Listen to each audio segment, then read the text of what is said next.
Hola, estás en Vive tu emoción, un podcast de psicología donde te acercamos todo lo que no te han contado sobre tus emociones. Hoy con la psicóloga sanitaria María Cantero, colaboradora de Vive tu emoción, profesora de yoga integral y un alma apasionante. La encontraréis por redes en El hábito de habitarnos. Hoy no es un episodio más y no lo es por dos motivos. Uno de ellos, como veis, no está Marta conmigo. Marta está ya prestándole toda su atención al momento de transformación que está viviendo con la maternidad y la crianza, y hace muy bien, ahí debe estar, ahí queremos que esté. Y hemos conseguido hacer algo que teníamos muchísimas ganas de hacer, y es empezar a invitar a este espacio nuestro, al que tenemos tanto cariño, a nuestro equipo de psicólogos y psicólogas colaboradoras. Y en este caso viene, pues, una de las más valientes, la primera que se ha atrevido a desbloquear el venir aquí y a hablarnos, y ahora os cuento de qué vamos a hablar. María Cantero, valiente compañera, ¿qué tal estás? Muy bien. ¿Con ganitas de venir? Muchas ganas, muy contenta de estar aquí, de compartir pues este espacio contigo, ¿no? Amiga y compañera, y pues es un placer para mí que me hayáis invitado y pues poder reflexionar sobre un tema muy interesante para nosotras. Interesante, difícil, profundo, que has elegido tú. Sí. Porque nos vimos en, bueno, ¿de qué vamos a hablar? Y nos encontró el tema a nosotras, creo, ¿no? Fue un poco así. Sí. Yo creo que también llevábamos tiempo, ¿no? Queriendo tener un espacio juntas donde poder reflexionar sobre todo esto, que de alguna manera nos atraviesa de lleno en nuestra vida, ¿no? Y me parece muy bonito poder tener este espacio juntas para reflexionar sobre todo esto. Eso es. Bueno, pues que para que sepáis y ubiquéis un poquito, María Cantero es psicóloga sanitaria y profesora de yoga integral. Además, eso a nivel profesional. Pero a nivel personal eres una persona con una inquietud sobre la búsqueda de respuestas que a mí me apasiona. Es como que no puedes pasar por la vida sin hacerte preguntas, ¿eh? No. Es algo que me caracteriza y que desde pequeña pues he sentido una sensibilidad muy particular a conectarme con temas precisamente difíciles, a hacerme preguntas sobre la vida, sobre el sentido, sobre el propósito, y yo creo que todo ello me ha ido ayudando a ir gestando mi camino profesional, y sobre todo a nivel personal pues es algo que también me acompaña, ¿no?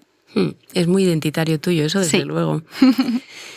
Y bueno, pues en sintonía con lo que estamos diciendo, hemos elegido hablar, reflexionar juntas acerca del concepto de muerte y vida, porque impacta psicológicamente en las personas. Eso es.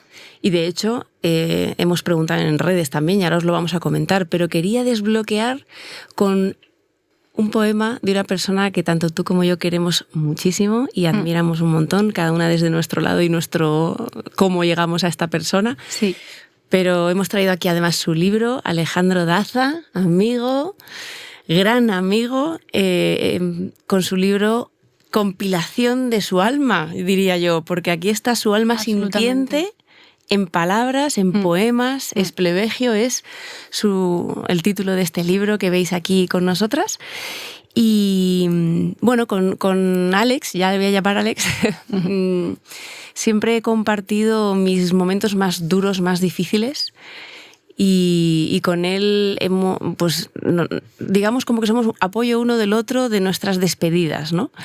Entonces he querido elegir un poema suyo para desbloquear este episodio que va a hablar de algo tan duro que algunos de vosotros quizás nos escuchéis y estéis en un proceso de duelo, y lo vamos a hacer con todo el cariño y respeto y cuidado del mundo. Y hay personas que a lo mejor no están en un proceso de duelo, pero tienen miedo a ese momento o lo pasaron y revive. Empiezo con este poema, Alex, en tu honor y en honor de a quien se dirige, que se llama Despedida. Y dice así: si saberte dormida era en mis aguas un placer, tu sueño eterno de noche infranqueable me regala bondadoso el sosiego perpetuo de un tibio blanco amanecer. Duerme, duerme, pequeñita, que nada interrumpa tu aliento enmudecido, aún sin estar ni ser ya jamás. Mentira, pues por no estar no has dejado de ser. Viento en el panal de ámbar, embadurnado de sol y de miel. Señor Alejandro, es la sensibilidad hecha humano. Totalmente. Es una delicia, ¿no?, escuchar a Alex. Yo he tenido el placer de poder acompañarle durante 2 largos años, ¿no?, de proceso pues intenso, profundo, y de verdad que para mí ha sido un regalo, ¿no?, el ser testigo de experiencias pues difíciles, ¿no?, que ha tenido que vivir y que las haya reflejado finalmente, ¿no?, en un libro con sus palabras, con sus poemas. Es de verdad, se me pone la piel de gallina bueno, escucharle. Es que en parte es cosa tuya, ¿no? Este libro. Pero un poco sí. Es consecuencia, digámoslo así. Es consecuencia, eso es. Sí. Qué bonito, qué emocionante un proceso terapéutico terminado así.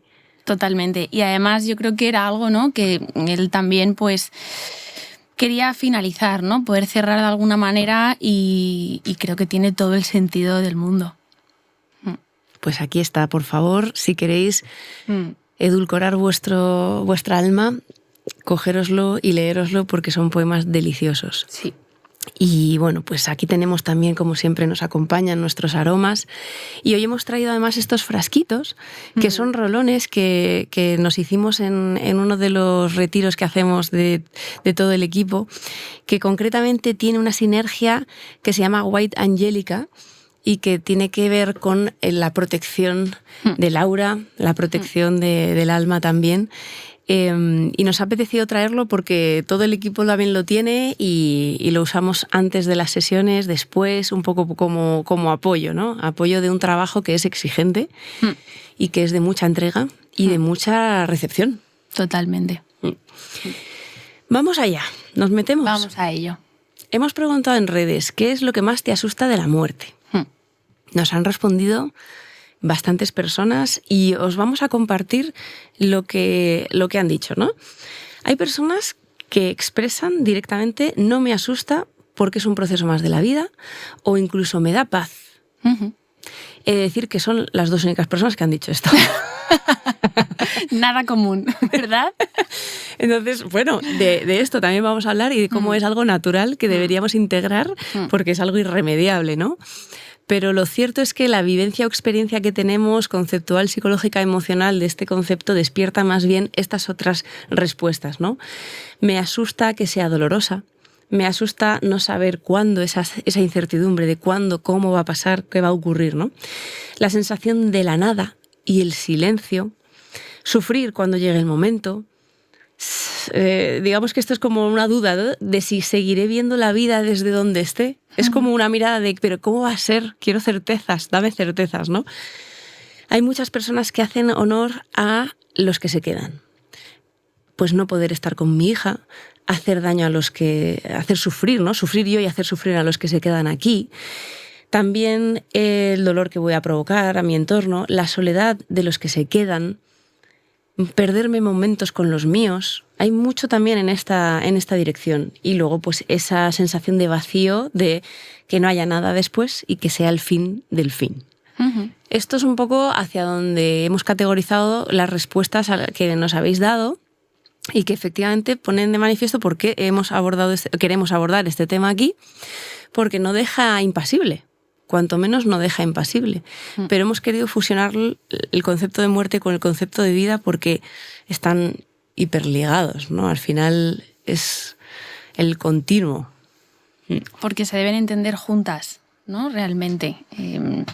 Yo creo que esta recopilación, ¿no?, de las respuestas que han podido dar pues las personas, ¿no?, que se han animado también a responder a esta gran pregunta, hace un poco referencia a la manera tan íntima y única que tenemos cada uno de nosotros de afrontarnos a esta verdad, que es que en algún momento vamos a morir, ¿no? Y desbloqueando un poquito el inicio, ¿no?, de este gran melón, al final tenemos que empezar por entender que los seres humanos, al ser la única materia viva que sepamos que es autoconsciente, es decir, que se da cuenta de que tiene una vida y que va a tener también una muerte, pues nos empieza a generar una cierta inquietud, ¿no?, de por qué estamos aquí, para qué estamos aquí, qué pasa después.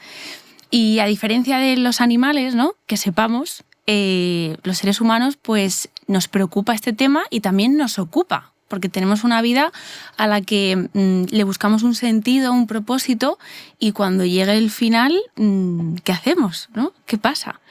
Entonces yo creo que esta recopilación de respuestas al final ejemplifica muy bien cómo cada uno de nosotros, con nuestras experiencias de vida, con nuestras creencias, con nuestra cultura, nos vamos a enfrentar a este momento que sabemos sí o sí va a llegar para todos, ¿no? Uh-huh. Es que efectivamente eso modula la forma en la que vives, ¿no? Cuando nosotros miramos, y que nosotras además lo hacemos mucho, miramos al mundo animal y decimos, hay que aprender de ellos, claro, pero es que ellos no tienen un datito. Claro. Bastante relevante que les permite estar en ese riguroso presente y fluir con la vida hasta donde llegue. Eso es. Pero a nosotros nos impacta de lleno ser conscientes del final. Sí, eso es. Yo creo que en la palabra conciencia, ¿no?, es donde reside pues esa diferencia de cómo las personas nos relacionamos con este tema, que sin duda genera inquietud, incertidumbre, también paz, ¿no? También serenidad. Uh-huh. En definitiva, algo despierta. Algo despierta, eso es, algo despierta y como decía antes, ¿no?, es un tema que nos preocupa, pero que además nos ocupa. O sea, debemos encargarnos de cómo enfrentarnos a este momento, porque va a determinar también cómo vivamos nuestra vida. Totalmente. De hecho, yo considero, y creo que lo hemos hablado, como esta vida ansiosa que vamos construyendo tiene muchos frentes y uno de ellos es el aprovecha la vida, aprovecha, ¿no? Y a veces dices, vale, ¿cómo? Que se va a terminar y no sabes cuándo. Claro. Y esto nos pone en una situación de alerta que... Sí. Sobre todo esta parte, ¿no?, de la vida ansiosa, yo creo que también genera pues un hecho evidente, que es la ansiedad por separación, ¿no? O sea, va a llegar un momento en el que nos separemos de nuestros seres queridos y nosotros también vamos a poder provocar esa separación en los demás, ¿no? Entonces, ser conscientes de la inminente separación que va a llegar despierta y genera una cierta actitud ansiosa, ¿no? Claro, normal. Yo, de hecho, a ver, cuando mis hijos tienen 5 y 7 años, evidentemente es un tema que cuando se han asomado a él lo pasan mal, ¿no? Cuando se asoman. Y claro, mi tendencia es a decir, no, que esto ya es inseparable, que simplemente cambiaremos de forma, pero ya juntos para siempre. Y claro, en el fondo no sé si se lo digo a ellos o me lo digo a mí. Claro. Pero este punto de conciencia del que dices me lleva a un momento en el que yo con mi hija, cuando tenía 4 añitos, en un momento donde estábamos despidiéndonos de varios de nuestros compañeros peludos, que tuvimos una racha muy mala donde se nos fueron muchos en muy poco tiempo, pues claro, ya estaba viviendo la muerte a través de ellos por primera vez. Y en un momento donde yo, cotidiano y doméstico, estábamos limpiando la balda que yo tengo donde tengo las cenizas, y entonces me dijo, pues ¿esto qué es? Y yo le dije cenizas, ¿y eso qué son? Y vale, viene conversación, entonces me meto así de lleno y le explico con 4 añitos al vocabulario que ella considera lo que significa. Y en ese momento rompe a llorar y lo que ella verbaliza es: yo no he pedido nacer y ahora tengo que morir. Wow. A lo que, por supuesto, yo no obtuve respuesta por mi cerebro. Se quedó congelado Normal. Y en shock. Normal. Y lo único que dije... No dije nada, lo único que hice fue darle un abrazo y estar con ella en ese momento. Pero yo me di cuenta que en ese punto de conciencia llegó en ella en ese instante. Muy bestial, claro. Muy bestial, y punto de conciencia seguido de punto de aceptación, ¿no? Sí, claro. Aceptación más grande con 4 años. Sí, y además que esto es un tema que luego, aunque los niños es verdad que lo viven de una manera como muy natural, eso es, también necesitan ubicar, pues en mi caso son estrellas, ¿no? ¡Ay, se ha convertido en estrella! O mariposas. También nosotros las mariposas las identificamos como, bueno, de alguna manera como una visita, ¿no? Pero a veces me resulta curioso cómo yo personalmente voy a hablar de mí, necesito darle un sentido de algo que vea. Claro. Algo que pueda observar y decir, estás ahí. Porque a mí me genera un vacío muy grande el no tener la ubicación de dónde estás, ¿no? Claro. Y eso me lleva a esta reflexión a la que un poco llegué, de que en mi caso, y por lo que he compartido el caso de muchas personas, el mayor duelo es sensorial. El de los sentidos. Eso es. Que al final es... De alguna manera yo siento que mis seres que no están aquí conmigo ya, yo les siento muy presentes, les siento muy conmigo. Ujú. No les echo de menos, pero no les echo de menos en esencia. Ujú. Sé que viven en mí de alguna manera en mi forma de expresarme, en mi forma de pensar, en mis recuerdos, de muchas maneras, ¿no? Pero claro, echo de menos la interacción, esa interacción viva, donde yo hago y tú respondes, donde yo te toco y estás, donde, bueno, pues mucha gente que nos expresa cómo a veces cuesta quitar del teléfono un contacto, ¿no? Como, es como si desaparecieras de todos lados ya, ¿no? Porque por lo menos te veo aquí en el WhatsApp y parece que estás aquí, ¿no? Y muchos de mis pacientes, ese es un punto clave al que se resisten mucho. Sí. Y entonces, bueno, pues esa parte de los sentidos, de dejar de sentirlo como lo venía sintiendo, porque sientes de otra manera, o hay que dar espacio a que se sienta de otra manera, ¿no? Yo creo que ahí también está una parte importante del afrontamiento del morir, ¿no? Que es algo tan natural como tu hija ubicaba con esa aceptación, ¿no? Y es poder comprender de alguna manera que el final va a llegar poniendo fin a lo que conocemos hasta el día de hoy. ¿Qué pasa? Que después queda ese espacio que es libre e íntimo para cada uno, donde poder transformar aquello que hemos perdido, ¿no? De manera física y poder encontrarlo en otros espacios, de otras maneras. Y aquí es súper importante la cuestión de ritualizar, de encontrar los símbolos, ¿no? De simbolizar a nuestra manera, cada uno como pueda y quiera entender esa continuación de la vida o de la presencia de los seres queridos que se van, porque si no ese corte es muy abrupto, ¿no? Y yo creo que nuestra mente también lógica necesita encontrar protección para continuar con la vida aquí, ¿no? Y si no ese corte tan abrupto, ¿cómo no vamos a sentir ese vacío tan grande? Aquí el símbolo y el ritual yo creo que tiene especial importancia, ¿no? Para hacernos continuar de alguna manera en esa transformación, porque lo que sabemos es que es un cambio de energía, ¿no? En materia física se acaba. ¿Y qué pasa luego, no? Quizá pasan otras cosas que no sabemos, pero dentro de nuestra vida cotidiana en la que tendremos que continuar, está bien y nos va a ayudar a encontrar formas y maneras de seguir teniendo presentes a nuestros seres queridos, ¿no? Esto nos ayuda mucho. Y de hecho, hablando de eso, que hemos hecho un repaso de cómo afrontan la muerte distintas culturas, y me ha sorprendido. Es decir, que mientras lo leía decía, wow, porque al final, bueno, nosotros nos estamos moviendo aquí, nuestra cultura, con nuestra historia, con una historia religiosa también, que tiene una forma de pensar, unas creencias y demás, y eso modula la forma en la que vivimos, la forma en la que enfrentamos la muerte y ese posible más allá, ¿no? Pero en cada cultura a mí me interesaba ver desde dónde la estaban mirando y qué es lo que ritualizaban, porque los rituales son de todo tipo. A unos niveles, por ejemplo, más en la parte más oriental, donde es mucho respeto el que se le pone a esos momentos, ¿no?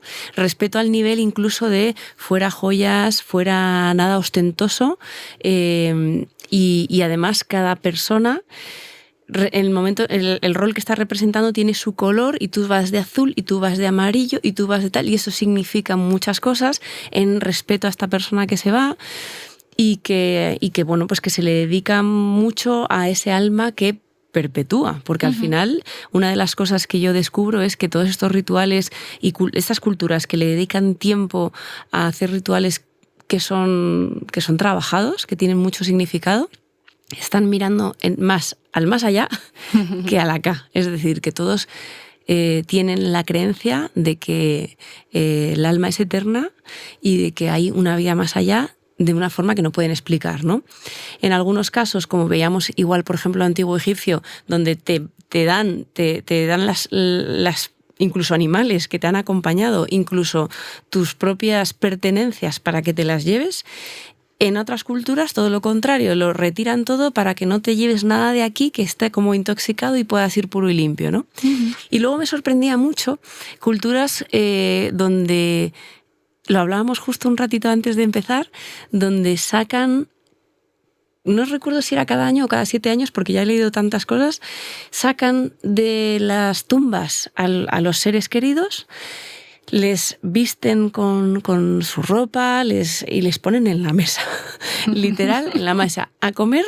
Además, todos juntos.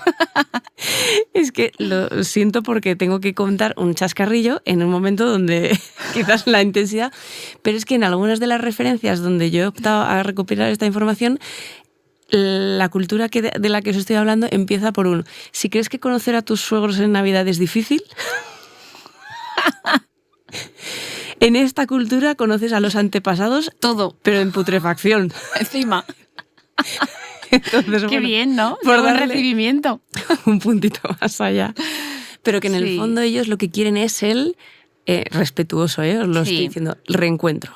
Eso es. Y además permitir que las distintas generaciones se conozcan y se encuentren en la misma mesa. Claro, a lo mejor soy solo yo, creo que no, pero desde nuestra cultura es casi sacrilegio, ¿no? En plan, ¿qué dices, no? Dejar descansar. Sin embargo, para ellos es un momento importantísimo de reencuentro con sus seres queridos. Y cómo cuidan los detalles para esos momentos, ¿no? Y luego, por ejemplo, México, que también es una cultura que además pues, se ha hecho muy visible, ¿no? Esa forma de decorar las calles, esa forma de festejar la muerte de una manera y donde el recuerdo... Bueno, no hay más que ver Coco, ¿no? Como película que preciosa, que lo expresa muy bien. El recuerdo de los seres queridos hacen que sigan existiendo aquí, ¿no? Muy interesante, ¿no? Todo el recorrido por las diferentes culturas que hay en el mundo, donde todas comparten de manera común el haber querido explicar de alguna manera qué es lo que pasa, ¿no? Con este momento. Y yo creo que tiene sentido que cada una de ellas en su manera de entenderlo, pero que recaigan en la conexión, ¿no? En el volver a conectar. En ese reencuentro, en esa manera de seguir conectados, que no sea un tajo, ¿no? Esa parte del tajo que en concreto yo creo dentro de la cultura, ¿no? Religión católico-cristiana, se ejemplifica bastante el hecho de que sea un final que con cuestión moral, ¿no? Va a determinar cómo acabas tu vida, ¿no? Si se te apremia o si se te castiga. Claro. Y yo creo que ese corte también, ¿no? Abrupto puede generar una cierta inquietud en la manera de pues, vivir la vida, ¿no? Hasta que llegue ese momento. Con respecto a lo que comentabas de, por ejemplo, la cultura de México, yo recuerdo, ¿no? Este año que hice en marzo un viaje importante a Perú, que fue además en un momento vital en el que yo estaba atravesando un duelo por fallecimiento de una persona muy importante para mí, que fue mi abuelo. La cosmovisión andina y la cultura inca fue para mí un soplo de aire fresco, porque tuve la oportunidad de empaparme durante un par de semanas de todas sus creencias, ¿no? Toda su filosofía, la manera de entender el mundo, que está muy conectada entre sí, ¿no? Se rigen por 4 principios fundamentales que son la complementariedad, reciprocidad, relacionalidad y correspondencia. Y estos 4 principios lo que hacen es conectar los 3 mundos en los que ellos dividen los diferentes planos, ¿no? Que hay en el cosmos. Y hacen mucha referencia a esta conexión, o sea, conexión desde lo individual y desde lo colectivo a los 3 mundos, que para quien le interese puede investigar sobre la cosmovisión andina, que es una pasada. Y de alguna manera lo que hacen es englobar todo el rato de manera integral que todo está conectado, muy particularmente con la naturaleza, y tienen una manera de vivir y de enfrentarse a la muerte que da paz, que da serenidad. Y para mí en ese momento, ese viaje pues fue súper importante en lo que es la elaboración del duelo, y porque me permitió también abrirme, ¿no? a diferentes maneras de comprender este hecho y quizás actualizar un poco mis creencias, ¿no? Porque aquí cada uno al final estamos hablando de nuestra manera íntima y única enfrentarnos a este tema, ¿no? Y de verdad que me encantó. En Perú fue un lugar mágico en todos los sentidos. Qué pasada, la verdad es que qué formas tan elaboradas en el fondo de darle explicación a todo esto. Fíjate que estás escuchándote, me he ido hasta la Biblia a preparar este episodio. Y decía, bueno, ahora que hacíamos referencia también a nuestra parte más católica, ¿no? Cristiana, es que morimos porque somos pecadores. Y esto nos persigue un poco, ¿eh? Fíjate. Entonces, por eso, o sea, es como el castigo. Es un castigo. Y la muerte es un castigo. Y luego, pues, evidentemente hay esa parte en la que pues todo el recorrido termina en un si te portas bien aquí. Eso es. Te quitamos el castigo, por decirlo así, ¿no? Pero vivir con ese peso a la espalda, eso modula evidentemente la forma en la que vives y la forma en la que te enfrentas a la muerte. No es desde luego un lugar que o sea, no lo ves desde esa paz que tú estabas expresando, porque partes de esa idea, aunque no te lo hayan contado así, te impregna toda tu historia, ¿no? Y el momento el lugar en el que vives. Totalmente. Y entonces, claro, eso es lo que en cierto modo yo pensaba mientras preparaba el episodio de, claro, es que cómo vamos a interpretar la muerte de una manera diferente si es un castigo para nosotros, ¿no? Entonces, bueno, pues interesante. Queríamos hacer este repaso por esta parte cultural porque en el fondo a veces pensamos que es así para todo el mundo. No lo para es. Nada. No lo es. Y donde aquí, por ejemplo, pues la alegría no es una emoción validada en un momento como de despedida y demás, en otras culturas sí, y eso es precisamente lo que se nutre. Lo que se nutre. Y lo que favorece también la aceptación, la naturalidad, que es un poco lo que estamos hablando, ¿no? Ojalá poder enfrentarnos a este momento de un modo más abierto, ¿no? Más confiado.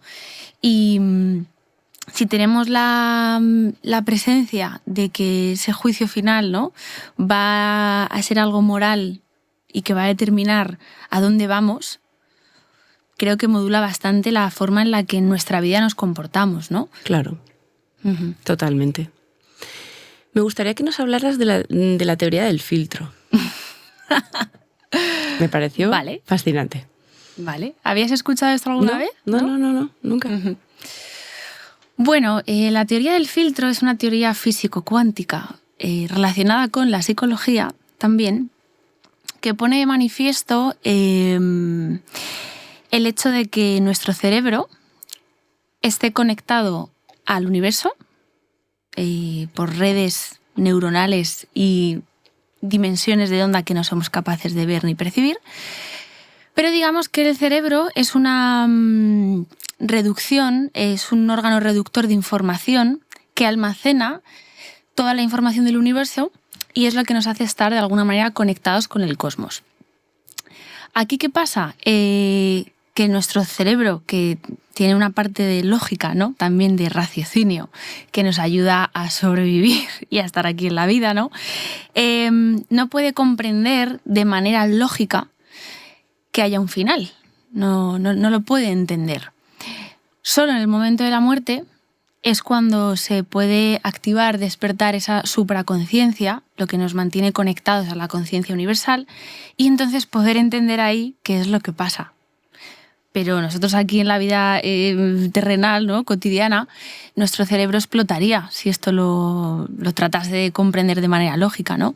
Entonces digamos que es una estrategia para poder sobrevivir, pero también poder contemplar de nuevo esa unión, esa conexión con algo más y que al final explica nuestro cerebro siendo una versión mini del universo. Y todo esto pues no lo estoy diciendo yo porque me apetezca, sino que es una teoría refutada, investigada por científicos. Que aquí es donde también se junta, ¿no? Yo creo un aspecto muy importante del tema que estamos hablando y es ¿por qué no juntar la ciencia y la espiritualidad? Que no la religión, la espiritualidad. ¿No? Es que, y años llevan, enfrentadas. Sí. Yo cada vez percibo, no sé si es lo que yo quiero ver, ¿no? Como quizás más científicos que están empezando a tener una apertura a hablar de estos temas y de tratar de, medirlos en cuanto a este método científico, ¿no? Pero por lo que me estabas diciendo yo pensaba, bueno, pues si esto es así, dejemos de buscar, ¿no?, las respuestas porque no las vamos a encontrar. Claro. Nos podremos pasar una vida entera pensando en la muerte y esto nos despistará de la vida. Eso es. Que en realidad al final hay una entrevista que vi hace ya tiempo a Iñaki Gabilondo, decían, ¿tú tienes miedo a morir? Y él decía, yo tengo miedo a no saber vivir. Y me parece como casi podría haber dicho, existiendo la teoría del filtro, voy a dejar de atender la muerte porque es principalmente irremediable. Eso es. Es decir, va a ocurrir. Me puedo asomar, que es lo que yo veo por las respuestas en redes, que abruma más, ¿no? El ¿y cuándo será? ¿Y cómo será? ¿Y qué habrá después? O sea, me puedo asomar todas las veces que quiera ahí, que no encontraré probablemente las respuestas que estoy buscando. Entonces, al final es un proceso de aceptación y ya sabemos cuánto nos cuesta al ser humano aceptar, porque además, si nos ponemos a mirar un poco teorías psicológicas, tenemos una natural aversión a las pérdidas, eso es, una natural aversión al cambio también, y esto es por pura supervivencia. Entonces nuestro cerebro y nuestra biología nos protege a nivel individuo y colectivo para que podamos sobrevivir de la mejor manera. Y eso nos aboca a que tengamos ciertas resistencias a ciertas aceptaciones. Entonces, claro, cuando nos obligan a aceptar algo que no nos gusta, nos podemos resistir lo que queramos, pero no va a servir para nada, entre comillas, ¿no? Quizás sea una cuestión de equilibrio, ¿no? Poder introducir el tema de la muerte, hablar sobre ello, naturalizarlo como un proceso más de la vida y no seguir fomentando, ¿no?, ese tema tan tabú, tan incómodo, tan que no se habla, que no existe. Quizás sea una cuestión de poder encontrar el equilibrio para incorporar la muerte en la vida, no despistarnos de la misma, ¿no? Es decir, seguir pendientes de al final lo que estamos haciendo aquí. Y si al final, que es un poco lo que hablábamos el otro día, ¿no?, si al final resulta que en ese momento refutamos nuestra teoría, ¿no?, y nuestras creencias y se cumple esa hipótesis, pues será estupendo. Entonces nuestra conciencia despertará, ¿no?, en ese nivel más superior y pues continuaremos no sé a dónde, pero bueno, diremos, vale, se ha cumplido. Y si resulta que no nos vamos a enterar. Entonces, si resulta que todo se funde al negro, al silencio, al vacío, no hay nada, quizá no tendríamos que preocuparnos tanto porque no nos vamos a enterar. Entonces es un poco, ¿no?, tener como estas dos posibilidades de que cada uno con sus creencias y su manera de afrontarlo, pues si llega el momento y resulta que sí, pues qué bien será ese momento, ¿no? Pero si resulta que no, todo se funde al negro y se acaba, no nos vamos a enterar. Entonces no pasaría nada tampoco, ¿no?, en ese sentido. De ahí que mucha gente de estas respuestas representativas de la sociedad se queda con su cabeza pensando más en los que están aquí. Claro. Y ojo, cuidado, porque nosotras hemos percibido también un puntito de hiperresponsabilidad de más. Sí. O sea, hacer sufrir a los que se quedan, sí, dejarles solos, que generarles dolor. Claro, eso lo puedo entender perfectísimamente, pero no nos coloca en una posición de ligera, o sea, de ligereza para aceptar, me refiero.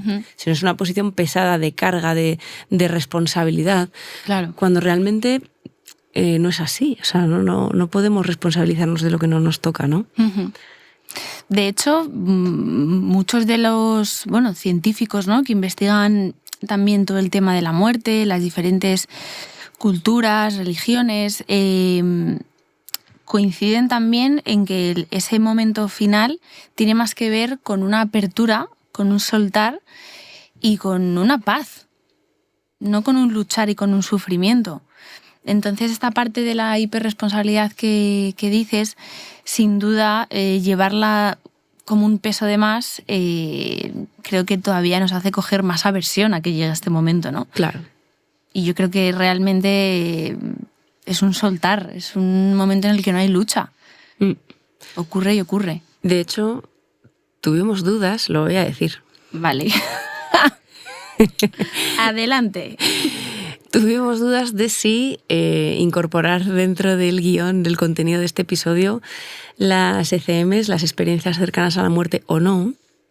Tampoco es que vayamos a centrarlo, pero tampoco queremos obviarlo, porque cada vez más o cada vez yo estoy más cerquita de personas que están hablando de estas experiencias y que en parte traen esta información de que ese momento es más de paz que de sufrimiento. Y esto ocurre porque las personas que han estado en un coma o en una situación biológicamente de muerte... Muerte clínica. Muerte clínica, gracias. Y vuelven a este plano de nuevo, pueden verbalizar lo que han vivido. Sí. Y es escalofriante, ¿no? Bueno, este mundo me lo abriste tú, señora. Sí. Bueno, para quien le interese, de verdad hay muchísima bibliografía, documentales, libros. Está muy refutado estas experiencias por científicos, por doctores, médicos, que tienen testimonios directos, reales de pacientes que están en muerte clínica y que después cuentan una serie de experiencias que además tienen muchísimas cosas en común. Y esto ha sido también contrastado con diferentes culturas, diferentes países. O sea, aquí en España, ¿no?, hay personas de relevancia que están estudiando esto, pero es que en muchísimas partes del mundo están haciendo lo mismo. Y coinciden en lo que le ocurre a la persona cuando, en un término biológico de muerte clínica, experimenta esa salida de conciencia, esa apertura, puede ver muchísimos planos a la vez, puede estar en muchísimos sitios a la vez, encuentra un lugar de paz, de calma, de luz, de confianza y ve todo lo que está pasando alrededor. Son personas que en salas de quirófano, en accidentes, muchísimas situaciones, ven su cuerpo, ven todo lo que está ocurriendo y después, cuando vuelven, dan con todo lujo de detalle cosas que los propios médicos no se explican cómo esto ha podido ocurrir. Insisto, no es un estudio ni dos. Lleva años siendo algo investigado y refutado por la ciencia. Pero ¿qué pasa? Que aquí nos volvemos a encontrar con una parte en la que ni siquiera la ciencia lo puede explicar, ¿no? Entonces llegamos a un terreno en el que no nos queda más que la confianza para poder abrirnos a aquellas cosas que no somos capaces de entender ni de comprender, pero no quiere decir que no existan. Porque si ni siquiera la ciencia puede explicar ciertas cosas que ocurren con esto de las ECMs, no quiere decir que no sea válido, no quiere decir que eso no exista, que no esté ocurriendo, ¿no? Y aquí es donde yo creo que la confianza juega un papel fundamental en este tema que es de tanta incertidumbre. Claro, es que, a ver, nosotras como mentes científicas, en el fondo la psicología es una ciencia, yo me mojo y digo que efectivamente opino y siento, y sé que tú también, que lo que no se pueda comprobar no significa que no exista. Entonces, que no se pueda cuantificar, que no se pueda medir, que no se pueda explicar. Eso es. No lo rechaza. Simplemente habla de que eso no se puede medir o no sabemos, sí. No hemos encontrado la forma de medirlo.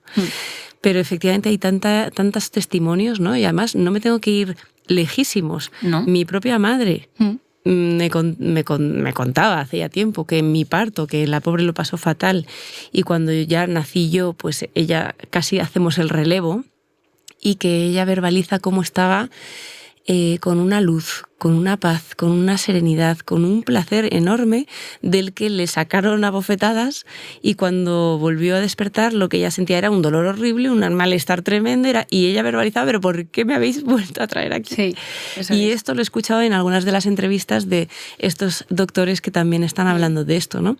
Que seguro que tiene también una explicación neuroquímica de qué ocurre a nivel neurotransmisor para que pues ese dolor, por ejemplo, en este caso de mi madre, no fuera sentido de esa manera. Pero claro, es que hay tantas coincidencias, tantas en los relatos. Muchísimas. Que al final cuanto menos te tienes que quedar diciendo, vale, abramos la posibilidad de que todo esto pueda ser posible así, ¿no?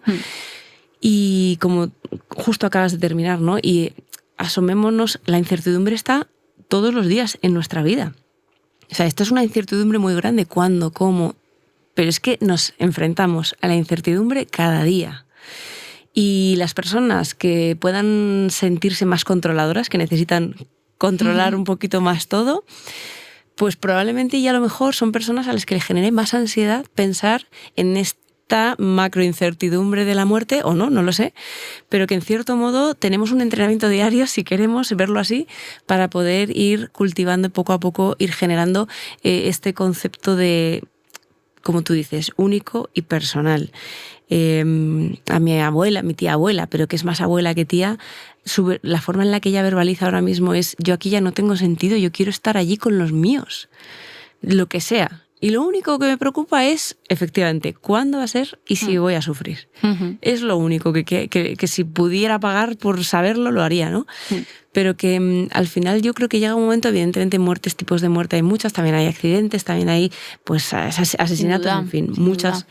Pero que quizás la palabra sería confiemos. Un poquito más de confianza, no tanto control y más confianza. Si cultiváramos esto a nivel social, quizás llevaríamos mejor este tema. Sí, sin duda para mí comprender y entender la muerte va de la mano de la confianza. Es una palabra, ¿no?, que en sánscrito se dice srada, y los yogis es uno de los valores también que tratamos de cultivar en la vida, ¿no? La confianza desde el punto de vista de la apertura, ¿no? O sea, estar abiertos a lo que sea que venga.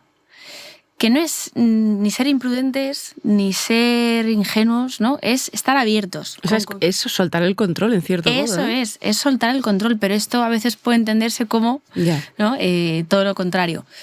Y creo que cuando nos abrimos a las experiencias, a la incertidumbre, generamos una serie de recursos que nos ayudan mucho mejor a sostenernos y a hacer frente a cosas importantes con las que tenemos que lidiar. Y quizás la muerte, cada uno a su manera, ojalá que la pueda vivir desde un lugar de apertura, de lo que se entiende en las religiones como la fe.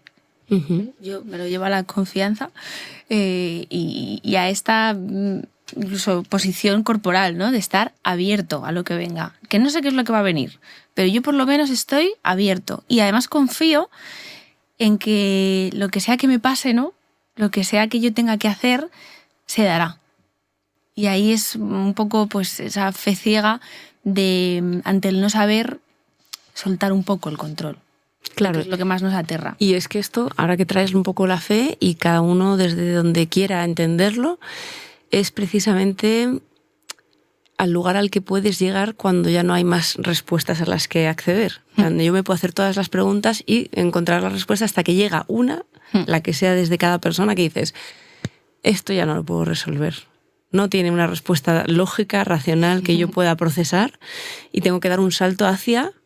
Y puede ser alguna religión o puede ser una forma de vivir también, ¿no? Eso es. Porque además me gusta mucho que tú dices, te he escuchado decir que la muerte no es lo opuesto a la vida. No.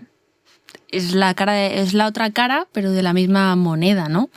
Y además es algo que también me gusta mucho entender así, muerte y vida entrelazadas, porque en el fondo, en todo el transcurso de nuestra vida terrenal, física, estamos enfrentándonos todo el rato a procesos de vida y muerte.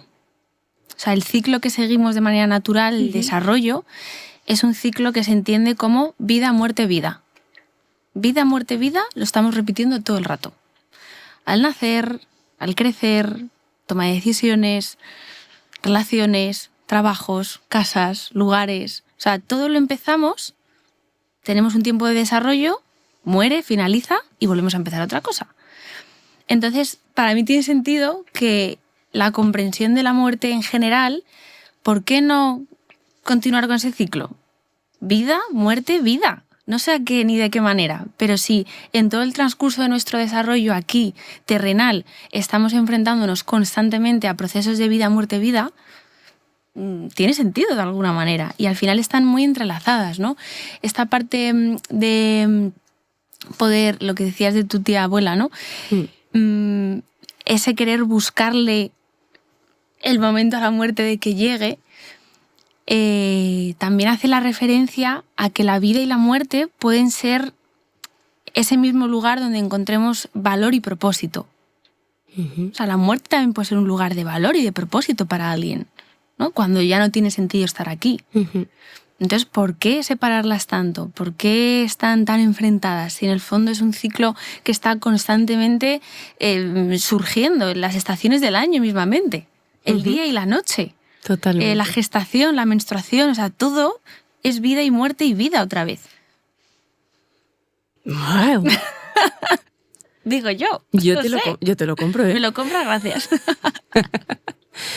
Claro, es que, a ver, este no es un episodio de duelo, no queremos profundizar en esto, ¿no? Evidentemente, la psicología ha puesto mucho aquí, ¿no? Pero reflexionar respecto a estos temas ayuda al duelo.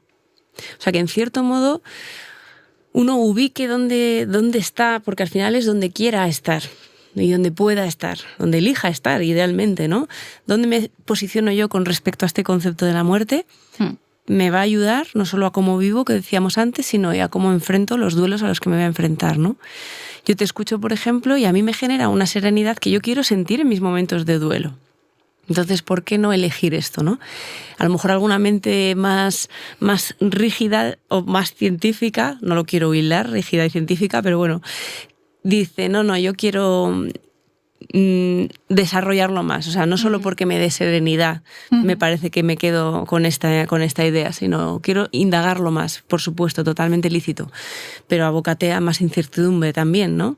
Entonces, yo creo que las personas que nos estén escuchando, estén en procesos de duelo o no, dedicarle un tiempo al cuerpo a escucharlo, ya que la razón no es quien tiene las respuestas, que pueda encontrar al menos la sensación con la que elige quedarse. Desgraciadamente, estamos grabando este episodio en un momento donde para Marta está siendo complicado, porque acaba de despedirse de una de sus abuelas en un momento donde además no ha podido ir a despedirse físicamente. Y ella nos verbalizaba es que no era el momento, no tocaba esto, yo necesito estar ahí, despedirme. Y yo le puse un poco de reflejo nuestro aprendizaje en pandemia, tuvimos que despedirnos de muchas personas, en mi caso también de una persona muy querida, y no pudimos estar. Entonces, aprendimos una cosa para mí muy importante, que la distancia física no sea la distancia emocional. Eso es. Y yo le devolvía, intenta encontrar ese punto de despedida o de integración o de transformación con tu abuela, aunque no puedas estar allí. Y entonces me devolvió el otro día algo precioso de, ¿sabes qué? Creo que quizás ha tenido que ser en este momento donde yo no puedo porque estoy a punto de dar a luz, porque ella va a poder estar acompañándome en ese momento como madre de 8 hijos, ¿no? Totalmente. Y eso para ella tenía sentido y le calmaba y le daba la centraba. Perfecto. ¿Va a ser así? ¿No va a ser así? ¿Lo vamos a poder probar? ¿Qué más me da? Eso es. ¿Qué más da? Eso es. Si para ti tiene sentido ese punto de encuentro con tu abuela de esa manera, para mí es perfecto. Totalmente.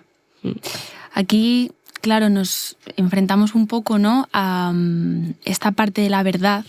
¿Qué es verdad? ¿No? ¿Qué es lo cierto? Yo aquí siempre devuelvo la pregunta, ¿qué es verdad para ti?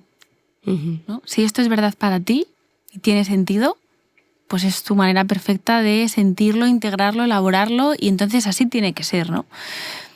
Estamos hablando de un tema que se nos escapa, ¿no?, por muchas aristas, y habrá muchas personas que seguramente estén cuestionándose, ¿no? Pero ¿y esto qué dicen? ¿Y esto es verdad? ¿Y será así? ¿Y será esta otra visión? ¿Y será aquí? Da igual, ¿no? O sea, por lo menos que genere un punto de reflexión, de cuestionárnoslo, y que cada uno encuentre su verdad para poder afrontar esto, que sin duda nos va a tocar vivirlo muchísimas veces. La nuestra propia, ¿no? Entre otras. Entre otras. Efectivamente. Así que, bueno, invitamos, ¿no?, a que cada persona también haga su búsqueda y elija. La sensación de elección, ¿no? Eso es. No de, no es resignación, es que es aceptación. Es que hemos hablado más de una vez que la diferencia entre resignarse y aceptar es precisamente que te colocas en una posición activa de elección cuando aceptas algo, ¿no? Aceptado, entonces, ¿qué hago? ¿Dónde me coloco? Y la resignación es estanca y te aplasta. Totalmente. Entonces no nos resignemos frente a la muerte, aceptémosla y hagamos esa acción, ¿no? De colocarnos con donde necesitemos. Wow, qué interesante. Me recuerda la frase que te comenté ayer, de aceptar la muerte no es rendirse, ¿no? Y un poco haciendo esa metáfora a las flores son flores porque se caen. Entonces, un poco en esta dirección, que podamos vivir con mayor naturalidad este tema que a todos nos ocupa y, como tú muy bien señalas, aceptarlo y verbalizarlo, hablar de ello, pensarlo, no es resignarse ni mucho menos rendirse a la muerte, ¿no? Es encontrar una manera pues mucho más natural que nos ayude a estar en la vida hasta que llegue ese momento. Eso es. Ponerle foco a la vida. Dado que no tenemos respuestas, pongamos la atención. Hay una frase que les escuché, leí y quería traerla también, que dice: el miedo a la muerte se debe al miedo a la vida. Un hombre que vive plenamente está preparado para morir en cualquier momento. Brutal. Entonces, bueno, pues pongámosle esa atención a lo que hoy hacemos, porque de nada sirve, o bueno, justo yo ayer lo comentaba con Marta, ¿no? Parece que nos volvemos locos para ir al funeral de una persona que se ha ido, pero no hemos movido un dedo para ir a verle en vida y dedicarle tiempo de calidad. Para compartir. Sea lo que ocurra, nos saca de este plano. Entonces, si estamos aquí, hagamos en vida lo que merece la pena hacerse. Y no nos arrepentiremos luego, ¿no? Eso es. Enlazo con otra frase. Venga. Que tengo aquí. Introduzco este libro también. Que para quienes no conozcáis a esta autora, Elizabeth Kubler-Ross es una eminencia en el mundo de la psicología, de la psiquiatría y sobre todo en temas de vida, muerte, duelos. Es súper referente. Y en concreto este libro, La Rueda de la Vida, es súper interesante para indagar de una manera un poquito más profunda en todo lo que estamos hablando. Y en el reverso hay aquí una frase muy llamativa, ¿no? Donde ella dice: haced lo que de verdad os importa, solo así podréis bendecir la vida cuando la muerte esté cerca. Gracias. Fíjate que hay un gráfico del duelo que me conecta mucho con esto que estamos hablando y que yo trabajo mucho con los pacientes con los que trabajamos en momentos de duelo y que es como círculos, que un círculo es el duelo y digamos como que está muy grande en el momento doloroso, porque duelo viene de dolor, en ese momento que duele mucho, y nuestra expectativa o la expectativa de algunos de las personas con las que trabajamos es que eso poco a poco cada vez duela menos, se vaya haciendo como más pequeñito, hasta que ojalá llegue el momento en que ya no me duela el dolor de ausencia que llamamos, ¿no? Que no me duela la ausencia de esta persona o demás. Y este gráfico dice, no es así, no es que el dolor cada vez se haga más pequeñito, es que hay que construir vida alrededor. Eso es, entonces el dolor estará ahí y para las personas que hayáis perdido a alguien querido, el dolor está ahí y eso nos va a acompañar. Yo diría que afortunadamente, pero quizás esto no se entiende bien, o sea, porque yo a través del dolor es desde donde me conecto con ellos. No agradezco que me duela a rabiar, pero agradezco cuando vienen aunque duela. Eso es, ¿vale? Porque permite la conexión. Eso, exactamente. Entonces en este gráfico se ve como ese círculo del dolor es igual, pero se va ampliando. De alguna manera por fuera se va ampliando cada vez más un círculo que abraza ese dolor y es la vida. Eso es. Entonces hay que construir vida alrededor de ese dolor que aceptemos nos va a acompañar. Eso es. Con más o menos intensidad, pero nos va a acompañar. Y con Alejandro Daza, ya que le hemos traído aquí, muchas veces hemos hablado de cómo cada pérdida nos transforma y en esa perpetua transformación también nos vamos conociendo más y encontrando más. Mis pérdidas... Y esto en el episodio de la aceptación de la tristeza, que lo hemos comentado también mucho, mis pérdidas hablan de quién soy yo, para mí, o sea, yo mi autoconcepto lo podría relatar alrededor de mis pérdidas. Y no hay que, a pesar de esta aversión a las pérdidas de las que hablábamos, no hay que tenerle miedo, porque en cierto modo nos van nutriendo. O sea, lo que se va, no se va y se lleva algo de mí, sino que se va y me deja algo a mí. Nos deja, ¿no? Sí. Así que bueno, pues no sé si quieres decir algo más sobre este tema. Bueno, llevamos un tiempo prudencial. Bueno, así a modo de recupero. Hilando con esto último que has dicho, ¿no? Del el sentido que tienen para ti tus pérdidas y cómo a través de ellas te puedes conocer y has ido encontrando la manera de también transformarte, ¿no?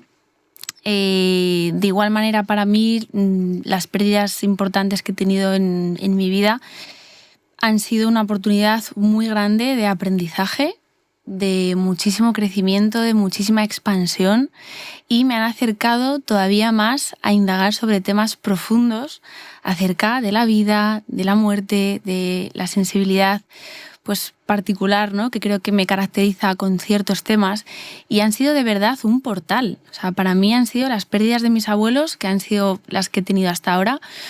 Fueron dos personas muy importantes para mí porque he tenido la suerte de criarme bajo sus hombros, y su pérdida fue muy llamativa, ¿no? Y también pude ver esa parte de identidad, cómo yo me volví a colocar y cómo yo me volví a expandir, ¿no? Abrir a la vida y, bueno, pues ¿qué tengo que aprender de esta situación que estoy viviendo? Y sin duda han sido un regalo, con muchísimo dolor, porque han sido las experiencias de más dolor que he experimentado hasta ahora, emocional, pero han sido un regalo porque me han hecho de portal, de vehículo. Ellos me han hecho de portal absoluto para yo conocerme en una serie de planos que no me habría imaginado hasta ahora.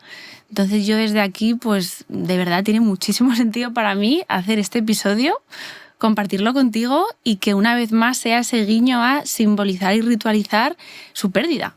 Entonces yo desde aquí les doy un silbidito a donde estén y pues bueno, que muchísimas gracias. Gracias a ti.